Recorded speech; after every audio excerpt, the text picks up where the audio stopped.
أعوذ بالله من الشيطان الرجيم. بسم الله الرحمن الرحيم.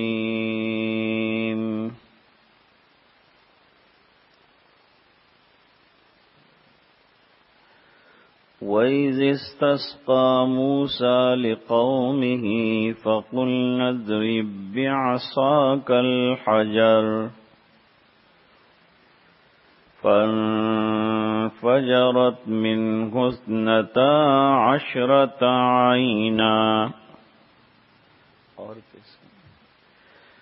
قد علم كل أناس مشربهم كلوا واشربوا من رزق الله ولا تعثوا في الأرض مفسدين. وإذ قلتم يا موسى لن نصبر على طعام واحد فادع لنا ربك يخرج لنا مما تنبت الأرض من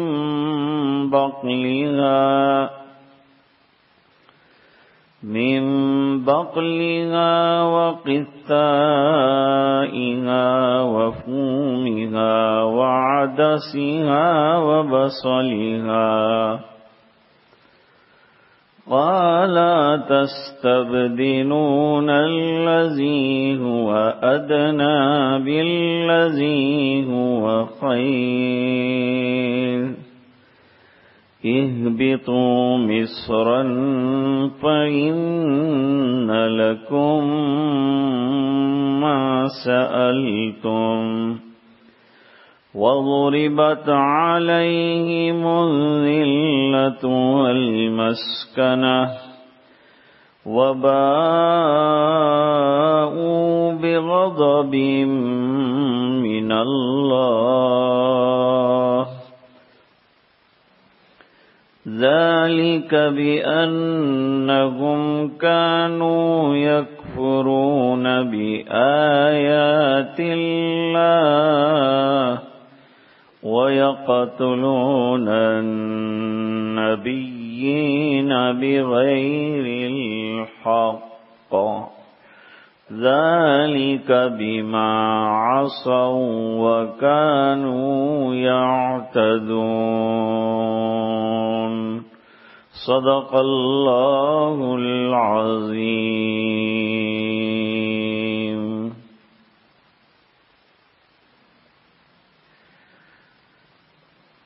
بنی اسرائیل پر اللہ تعالی کے انعامات اور بنی اسرائیل کی ہٹ دھرمیاں، یہ قرآن کریم بیان کر رہا ہے. آج ایک واقعہ اور بیان کیا ہے. حضرت موسیٰ علیہ السلام نے قوم کو فرعون ظالم سے چھٹکارا دلایا،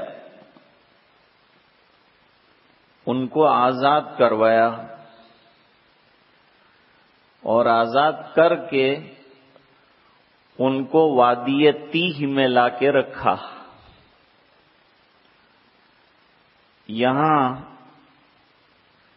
انہوں نے حضرت موسیٰ علیہ السلام سے شکوہ کیا اور یوں کہا کہ اے موسیٰ، یہ میدان ہے، یہاں پانی کا انتظام نہیں،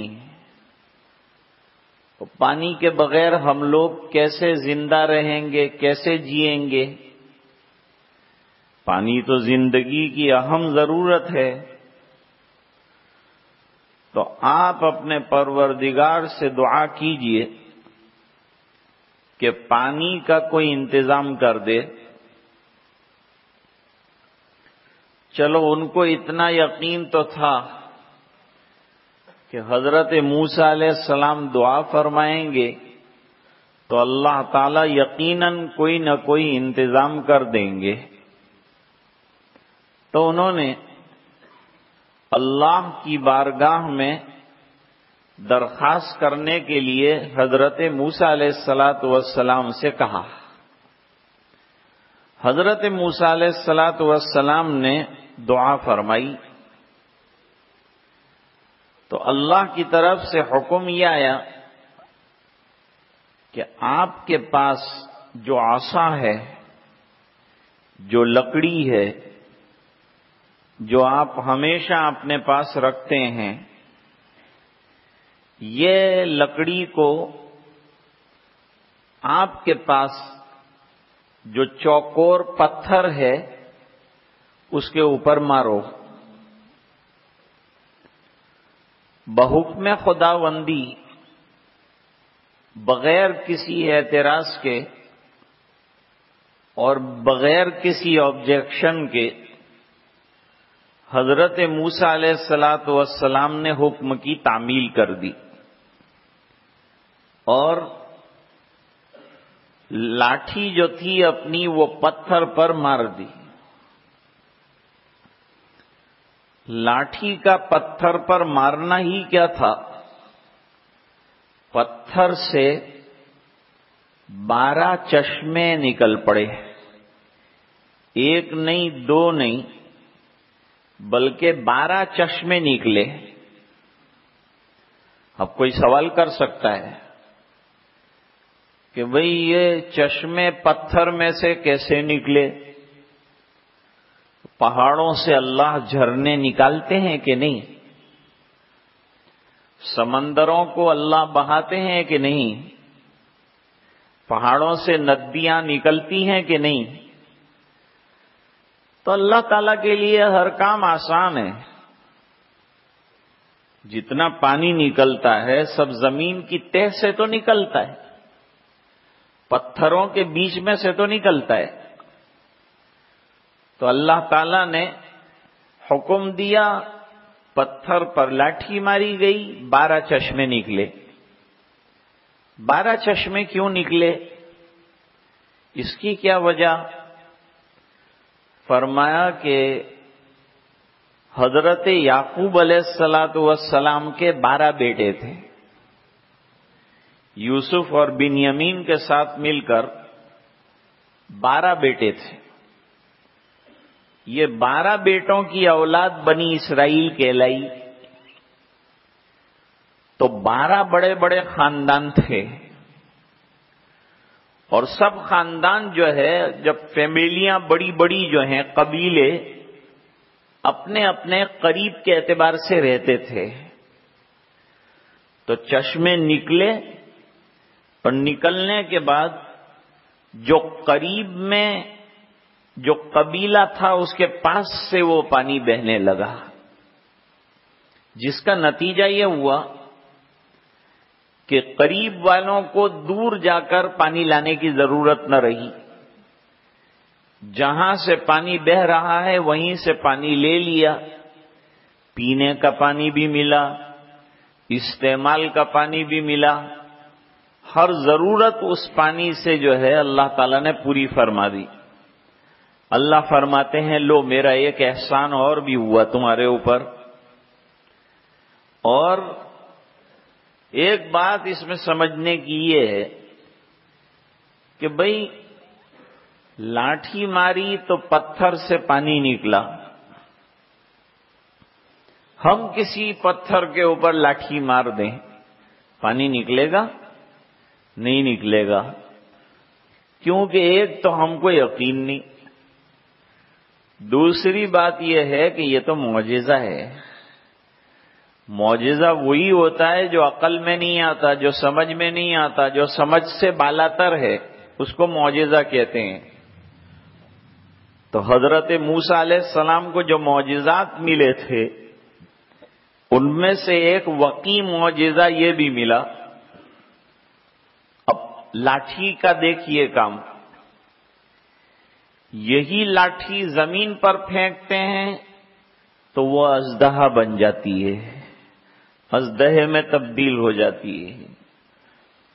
حضرت موسیٰ علیہ الصلوۃ والسلام جب فرعون ظالم کے پاس آئے تو 2 معجزے لے کر آئے تھے، ایک عصا اور ایک ید بیضا۔ ان میں سے ایک یہ تھا کہ لاٹھی زمین پر پھینکتے تھے تو لاٹھی جو ہے وہ ازدہے میں تبدیل ہو جاتی تھی، اور یہی لاٹھی جب سمندر کے اوپر ماری گئی تو پانی خشک ہو گیا، پانی ڈرائی ہو گیا، اور 2 پانی کی دیواریں بن گئی، بیچ میں راستہ بن گیا۔ وہی لاٹھی پتھر پر ماری تو پانی نکل آیا۔ تو پانی کا نکلنا، پانی کا خشک ہو جانا، یہ کیا لاٹھی کی خوبی ہے؟ نہیں، اللہ کے حکم کی خوبی ہے۔ اللہ چاہے تو لاٹھی سے پانی نکل سکتا ہے، اللہ چاہے تو لاٹھی ماری جائے سمندر خشک ہو سکتا ہے، جب اللہ چاہے لاٹھی کو پھینکا جائے تو اژدہا بن سکتا ہے۔ یہ سب اللہ تعالی کا نظام ہے۔ اللہ فرماتے ہیں کائنات میں جو ہو رہا ہے میرے حکم سے ہوتا ہے، میرے حکم کے بغیر کچھ بھی نہیں ہو سکتا۔ جہاں جہاں دنیا میں کچھ ہو رہا ہے سب میرے حکم کا نتیجہ ہے، سب میرے فیصلوں کا خلاصہ ہے۔ ایک واقعہ تو یہ ذکر کیا، اب دوسرا واقعہ جو ہے وہ بھی بیان فرماتے ہیں۔ اللہ تعالیٰ نے ایک قانون بھی ساتھ ساتھ بیان کیا کہ تمہارے کھانے کے لیے ہم نے انتظام کیا، اور حلوہ بھی تمہیں دیا، اور تازہ فریش بٹیریں بھنی ہوئی روسٹیڈ بالکل تیار تمہارے سامنے آ گئی۔ یہ 2 نعمتیں تم کو ملی، پانی تم نے مانگا ہم نے پانی بھی دے دیا۔ اب اللہ فرماتے ہیں یہ رزق جو ہم نے دیا ہے اس کو استعمال کرو، پانی جو دیا ہے اس کو بھی استعمال کرو، اور اللہ کا شکر بجا لاؤ، اور حد سے آگے نہ بڑھو، اور اللہ کے حکم کو نہ توڑو۔ اللہ کے حکم کے توڑنے کی وجہ سے اور ناشکری کرنے کی وجہ سے یہ نعمتیں میں تم سے لے بھی سکتا ہوں، جو دے سکتا ہے وہ لے بھی سکتا ہے۔ اب فرماتے ہیں کہ قوم والوں نے ایک اور تقاضا رکھا، کھانے کا انتظام ہو گیا، پینے کا بھی انتظام ہو گیا، تو اب نیا تقاضا رکھا۔ تقاضے کرتے ہی رہتے تھے وہ لوگ، اور انسان کا تقاضا ختم ہوتا ہی نہیں ہے۔ ایک تقاضا پورا ہوتا ہے اور دوسرا تقاضا گرو ہو جاتا ہے، دوسرا تقاضا پورا ہوتا ہے تو تیسرا اس کے اندر سے پیدا ہوتا ہے۔ تقاضوں کا نام انسان ہے، کبھی کھانے کا تقاضا، کبھی پینے کا تقاضا، کبھی استنجا کا تقاضا، کبھی کہیں جانے کا تقاضا، کبھی کہیں سے آنے کا تقاضا۔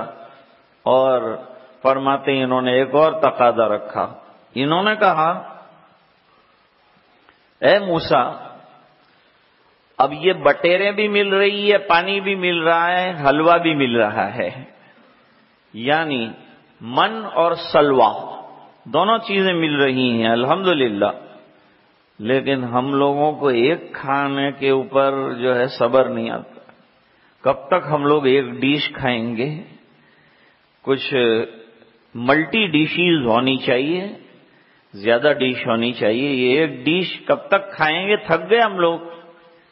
انسان کا مزاج ہے، ایک چیز کھاتے کھاتے تھک جاتا ہے۔ روزانہ بریانی دیں گے تو اس سے بھی تھک جائے گا، حالانکہ بریانی عمدہ چیز ہے، لیکن پھر بھی اس سے تھک جائے گا۔ تو اس کے منہ کا ذائقہ ہمیشہ بدلتے رہنا چاہیے، اس کے مزاج کے اندر یہ بات بھی ہے۔ تو انہوں نے وہ تقاضا بھی رکھا کہ ہم لوگ ایک کھانے پہ صبر نہیں کر پا رہے ہیں، تو حضرت موسیٰ علیہ السلام نے فرمایا کیا کروں؟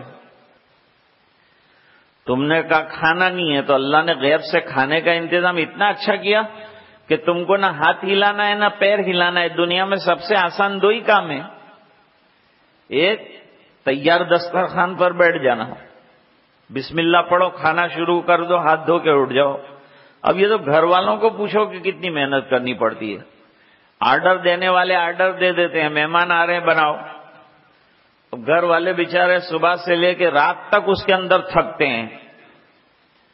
تو وہ تو ان کا دل جانتا ہے کہ کتنا تھک کے انہوں نے کھانا تیار کیا ہے۔ لیکن سب سے آسان کام کیا ہے؟ کھانے والے کے لیے یہ ہے کہ بیٹھ جائے کھا لے۔ دوسرا آسان کام یہ ہے کہ کسی امام کے پیچھے نماز پڑھ لے۔ حضرت امام صاحب مجھے ہر جب بھی آتا ہوں عشاء میں دعوت دیتے ہیں نماز پڑھاؤ۔ میں نے کہا بھائی اتنا آسان کام جو نماز پڑھنے کا ہے وہ چھوڑ کر مشکل کام میں کیوں ڈال رہے ہیں میرے کو؟ آپ کے پیچھے سب ذمہ داری آپ کے سر پہ ڈال کے میں نماز پڑھتا ہوں، کتنا اچھا ہے، کوئی پرابلم نہیں۔ اب جو ہوگا، جو آئیں گے حالات امام پہ آئیں گے، مجھ پہ تو کچھ آنے نہیں۔ اور اگر میں نماز پڑھانے کے لیے کھڑا ہوں گا تو اتنی بڑی ضروریت کی ذمہ داری ہمارے اوپر آ جاتی ہے، سب کا بوجھ ہمارے اوپر آ جاتا ہے۔ الامام و ضامن، امام جو ہے وہ ضامن ہے، امام ذمہ دار ہے، سب لوگوں کی طرف سے جو ہے وہ اللہ کے دربار میں پیشکش کرنا۔ اور کہیں پیر پھسلا تو اس لیے ہمارے بعض اکابر جو ہیں نمازیں نہیں پڑھاتے تھے، ڈرتے تھے کہ یہ بہت بڑی ذمہ داری ہے۔ کسی کے پیچھے نماز پڑھنا سب سے آسان کام ہے، لیکن نماز پڑھانا بہت بڑی ذمہ داری ہے، بہت بڑا اور اہم کام ہے۔ یہ بات الگ ہے کہ امت نے اس کو بہت معمولی سمجھا اور بہت ہلکا سمجھا، حالانکہ یہ تو محراب رسول ہے، یہاں سرکار کھڑے ہوتے تھے، وہاں ان کے نائبین اب کھڑے ہو رہے ہیں، تو یہ منصب بہت اونچا ہے۔ امت نے اس منصب کو سمجھا نہیں ہے، اس لیے ان اماموں کی تنخواہیں کم ہے اور ان کا ویلیو بھی کم ہے۔ ورنہ اگر یہ سوچیں کہ ان کے کندھے پر بیٹھ کر ہم جنت میں جانے والے ہیں، نماز انہوں نے پڑھائی، جنت کا راستہ انہوں نے ہمارے لیے ہموار کیا ہوا ہے، ہم نے آسانی سے ان کے پیچھے رکوع سجدے کر لیے، کتنا نوازنا چاہیے ان کو، ان کی کتنی قدر کرنی چاہیے۔ تو وہ قدر امت کر نہیں پا رہی ہے، اور اس کی وجہ یہ ہے کہ ہم نمازوں کی اہمیت کو اور عبادت کی اہمیت کو اتنی اچھی طریقے سے سمجھ نہیں رہے ہیں۔ ورنہ نمازوں کا عشق اگر پیدا ہو جائے تو اماموں کی اور مؤذنین کی قدر بھی اللہ تعالی ہمارے اندر ڈال دیں گے۔ تو انہوں نے کہا کہ ایک قسم کا کھانا ہم کو جمتا نہیں، لہذا کوئی ایسی شکل ہو کہ ہم لوگ جو ہیں کچھ ویج بھی کھائیں، نان ویج کھا رہے ہیں ہم لوگ، تو کچھ ویج کھانے کا ہم کو چانس ملے، موقع ملے۔ کیا کھائیں گے ویج کے اندر؟ تو کہا سبزیاں ہوں، ککڑی ہو، مسور ہو، پیاز ہو، گیہوں ہو، یہ تمام الگ الگ سبزیاں ہوں، تو ہم پکا پکا کر جو ہے کوکنگ کریں گے۔ دیکھو تیار مل رہا تھا تو کوکنگ کرنے میں کتنی تکلیف ہوتی ہے، ماں بہنوں کو پوچھو، یہ کاٹنا، وہ صاف کرنا، اس کو چولہے پر چڑھانا، اس کو یہ کرنا، اس کو وہ کرنا، تو وہ تو بڑا مشکل کام ہے۔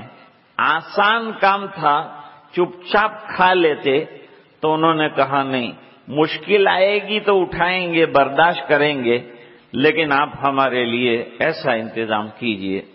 تو حضرت موسیٰ علیہ السلام نے فرمایا میں نے اللہ کے دربار میں درخواست کی ہے تمہارے لیے، درخواست منظور ہو گئی، تم کو جو ہے الگ الگ ڈشز چاہیے، کھانے کا ذائقہ، زبان کا ذائقہ چاہیے، تو ایک کام کرو، وہ کام یہ ہے اہبطوا مصر، یہ سب چیزیں شہر کے اندر یا کوئی بڑا گاؤں ہو تو اس کے اندر دستیاب ہوں گی، سب ویجیٹیبل وہاں مل جائے گا، ٹیبل بھی مل جائے گا، ویجیٹیبل بھی مل جائے گا، تو آپ وہاں چلے جاؤ اور وہاں آپ کو کھانے کی سب چیزیں ملیں گی۔ فَإِنَّ لَكُمْ مَا سَأَلْتُمْ، تم نے جو ڈیمانڈ کی ہے اللہ یہ ڈیمانڈ وہاں پوری کر دیں گے، تم شہر میں اتر جاؤ۔ اور شہر میں جانے کا طریقہ بتایا کہ اللہ کا شکر کرتے ہوئے، اللہ کی نعمتوں پر شکر بجا لاتے ہوئے، سر جھکا کر سجدہ کرتے ہوئے، تسبیح پڑھتے ہوئے، اللہ کے گیت گاتے ہوئے داخل ہونا۔ اس سے بالکل الٹا کام بنی اسرائیل نے داخلے کے وقت کیا، جس کو قرآن کریم نے سورہ بقرہ میں دوسری جگہ پر ذکر فرمایا ہے۔ ان کی ایسی ایسی ڈیمانڈوں کی وجہ سے اور اللہ کے احکام کو وقتاً فوقتاً توڑ ڈالنے کی وجہ سے ضربت علیہم الذلۃ والمسکنہ، ان کے اوپر ذلت اور ان کے اوپر خواری اور ان کے اوپر جو ہے مسکنت کو اللہ نے طاری کر دیا۔ کوئی کہے بھائی آج دنیا میں جو ہے یہودیوں کے ہاتھ میں پورا نظام ہے، جتنے دنیا کے بہت بڑے بڑے شاپنگ سینٹرز ہیں سب یہودیوں کے ہاتھ میں ہیں، پورا اکانومی جتنا ہے بازار کا، مارکیٹ کا، سب ان کے پاس ہے، پیسہ ان کے پاس ہے، دولت کے خزانے ان کے پاس ہے، میڈیا ان کے پاس ہے، اور تجارتیں اور بزنس کا بہت بڑا سٹرکچر ان کے پاس ہے، سب ان کے پاس ہے۔ لیکن یہاں فرمایا کوئی کتنا بھی بڑا کیوں نہ ہو جائے، لیکن ذلت ان کی قسمت میں مقدر بن کر آئی ہے، وہ ہمیشہ رہے گی، چاہے یہ کتنے بھی بڑے بن جائیں۔ اور ابھی ذلت نظر کیوں نہیں آ رہی ہے؟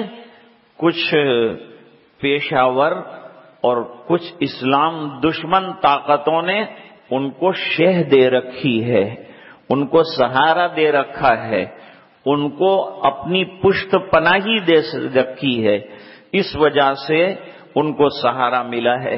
ورنہ اسرائیل نقشے میں دیکھا جائے تو بہت چھوٹا سا کنٹری ہے، بہت چھوٹا، لیکن انہوں نے مادی ترقی بہت زیادہ کی ہے، اور امریکہ جیسا ملک ان کی پشت پناہی کرتا ہے، روس والے ان کی پشت پناہی کرتے ہیں، اس بنا پر ایسا لگتا ہے کہ یہ لوگ عزت والے ہیں، ورنہ قرآن کہتا ہے ذلت ان کے مزاج کے اندر ہم نے داخل کی ہوئی ہے، اور مسکنت ان کے اندر ہم نے داخل کر دیا ہے، اور انہوں نے یہ ذلت اور مسکنت جو اٹھائی اس کی اصلی وجہ یہ ہے کہ انہوں نے قدم قدم پر اللہ کے احکام کو توڑا ہے، اللہ کو ناراض کیا ہے۔ اور ظاہری بات ہے کہ اللہ کو ناراض کرنے کی وجہ سے اور اللہ کے احکام کو توڑنے کی وجہ سے اللہ تعالی غضبناک ہوتے ہیں، اور جس پر غضبناک ہوتے ہیں اس کا ذلیل ہونا طے ہو جاتا ہے، اس کی مسکنت طے ہو جاتی ہے، اس کی ذلت اور خواری اس کی قسمت میں آتی ہے۔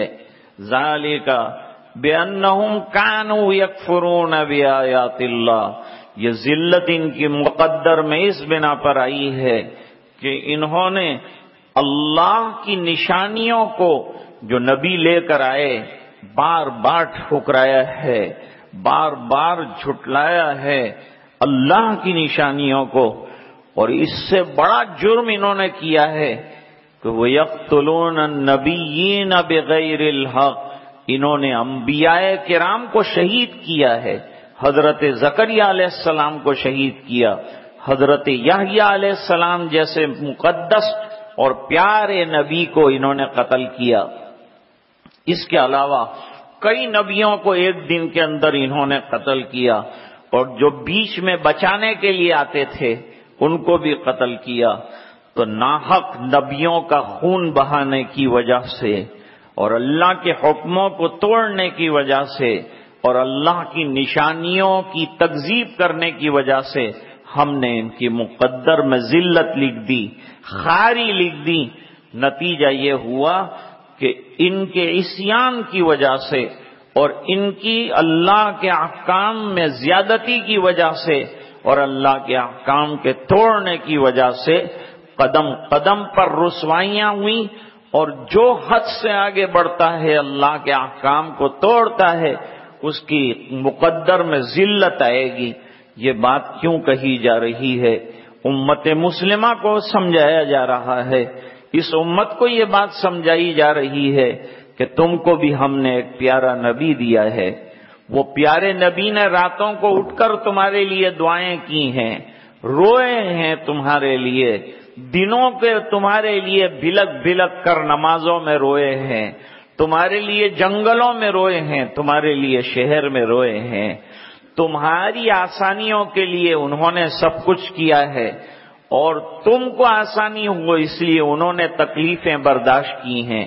اتنی تکلیفیں جس نبی نے اٹھائی ہو، اگر تم نے وہ نبی کے طریقوں کو چھوڑا اور تم نے وہ پروردگار جس نے تمہیں اچھے احکام دیے، بہترین کتاب دی، اس کے طریقوں کو چھوڑا تو جو انجام ان لوگوں کا ہوا وہ انجام تمہارا بھی ہو سکتا ہے، وہ نتیجہ تمہارا بھی آ سکتا ہے۔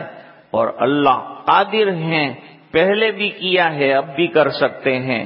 تو امت کو سنبھالا دینے کے لیے ایک سبق پڑھایا جا رہا ہے کہ نبیوں والی امت تھی، لیکن جب نبیوں کی تعلیمات کے خلاف انہوں نے زندگی گزاری تو ہم نے ان کو ذلت اور مسکنت کے اندر ڈال دیا۔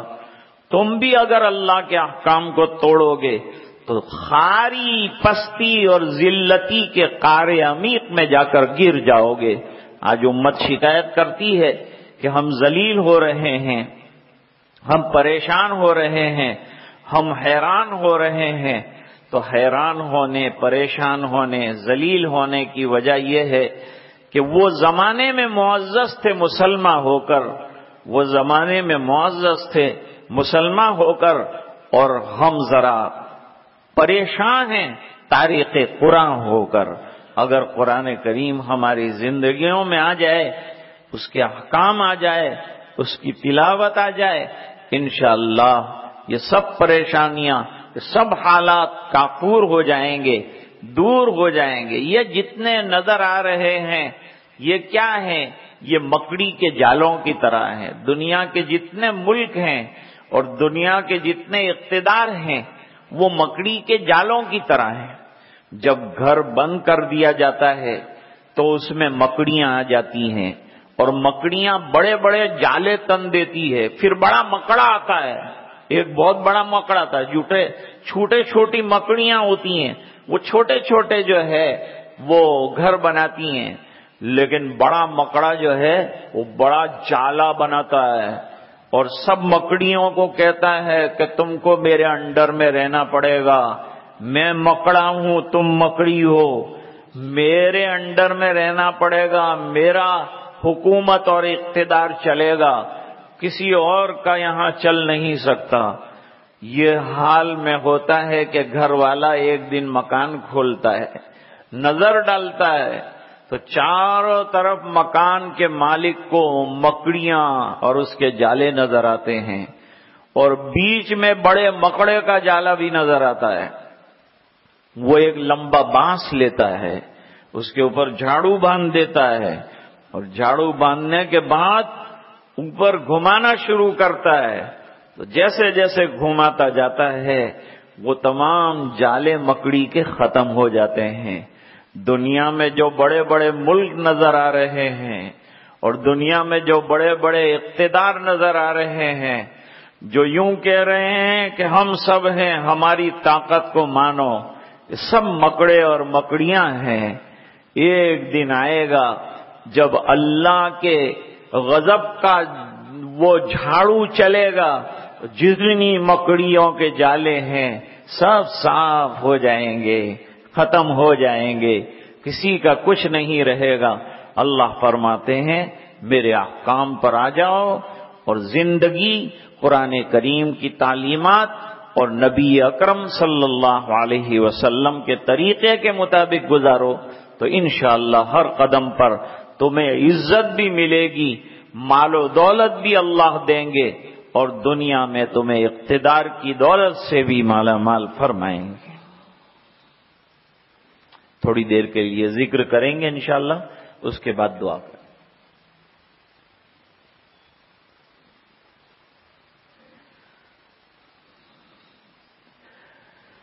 تیرے سوا معبود حقیقی کوئی نہیں ہے، کوئی نہیں، اور تیرے سوا مسجود حقیقی کوئی نہیں ہے، کوئی نہیں، اور تیرے سوا مسجود حقیقی کوئی نہیں ہے، کوئی نہیں۔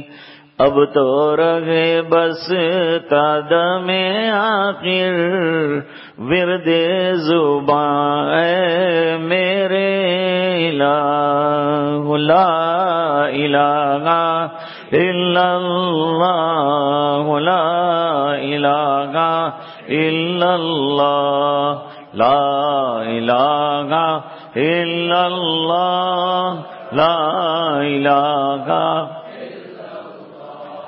لا الہ الا اللہ، لا الہ الا اللہ، لا الہ الا اللہ، لا الہ الا اللہ، لا الہ الا اللہ، لا الہ الا اللہ، لا الہ لا الہ الا اللہ، لا الہ الا اللہ،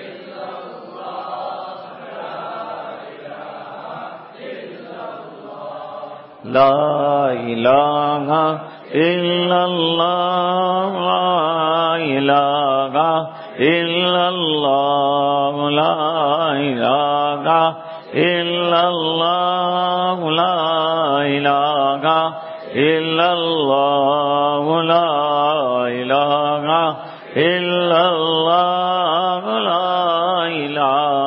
الا اللہ، لا الہ الا اللہ، لا الہ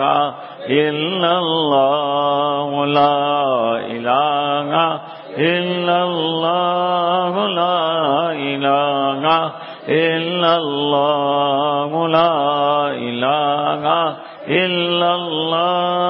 لا الہ لا الہ الا اللہ، لا الہ الا اللہ، لا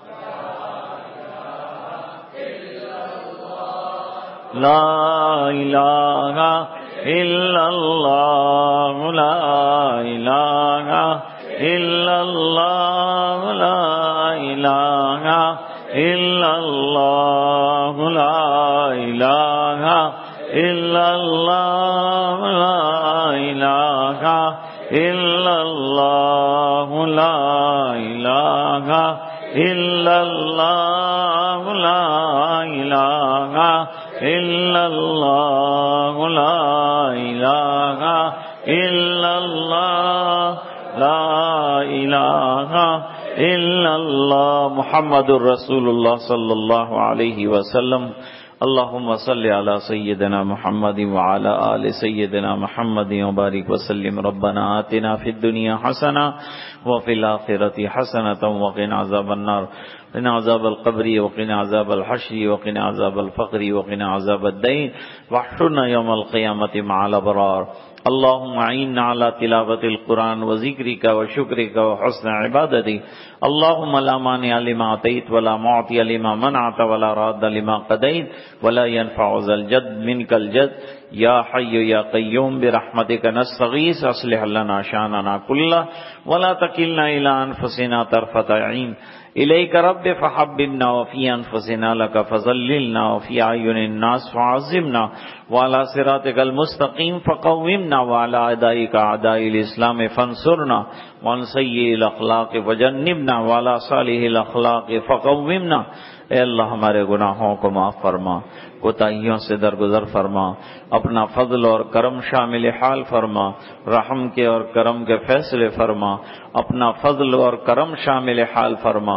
اے الہ العالمین ہمیں قرآن کریم کی تلاوت نصیب فرما، اے اللہ قرآن کریم کا معنی سمجھنا نصیب فرما، اے اللہ قرآن کریم کا فہم عطا فرما، اے اللہ اس پر عمل درآمد کرنے والا بنا، اس کے ایک ایک حرف سے پیار عطا فرما، اے اللہ گھروں میں تلاوت کا جذبہ نصیب فرما، تیری رضائے دائمی عطا فرما، نمازوں کا پابند بنا دے، تلاوت کا شیدائی بنا دے، اے الہ العالمین پوری دنیا میں اسلام کا بول بالا فرما، حق کا بول بالا فرما، اے اللہ ہمیں با اخلاق بنا، اے اللہ ہمیں با حیا بنا، ہر قسم کی بے حیائی اور بد اخلاقیوں سے حفاظت فرما، اے الہ العالمین جو بیمار ہیں انہیں شفا کامل عطا فرما، جو پریشان ہیں ان کی پریشانیاں دور فرما، جو مقروض ہیں غیب سے قرضوں کے پورا ہونے کی سبیل پیدا فرما، اے اللہ ہماری روزی میں برکتیں عطا فرما، اے اللہ رزق میں وسعتیں عطا فرما،